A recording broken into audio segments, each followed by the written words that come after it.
கொண்டக்கடலை ஒரு நாளி போட்டேன், பச்சரிசி 1, இஞ்சி பச்சை மிளகாலாம் போட்டு அரைக்கிறத போடணும்.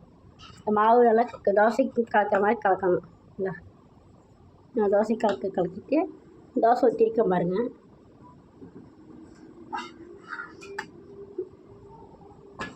லேசாக வரும் உங்களுக்கு தோசை. இதில் பார்த்தீங்களா தோசை பார்த்தீங்களா?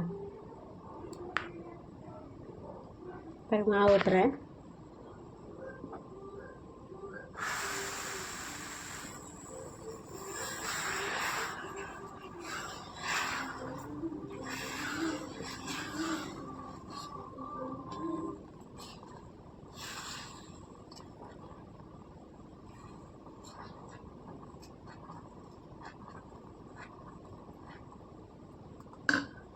உங்களுக்கு எந்த எண்ணெய் வேணால் ஊற்றிக்கலாம்.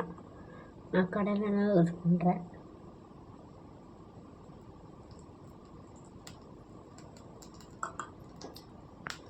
வெண்டைக்கப்பா காமிக்கிறேன் உங்களுக்கு.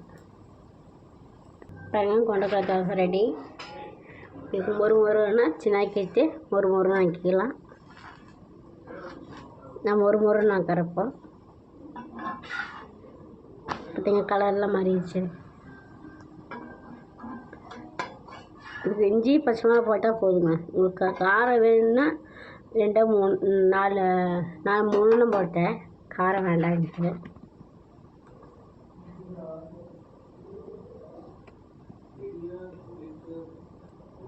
எல்லாம் அளவாக போட்டிங்கன்னா கொண்டக்கடலை ஒன்றா பச்சரிசி ஒன்றா போட்டு நெய்ஸாக அரைக்கணும். நல்லா வெண்ணெய் போல் அரைக்கணும். அது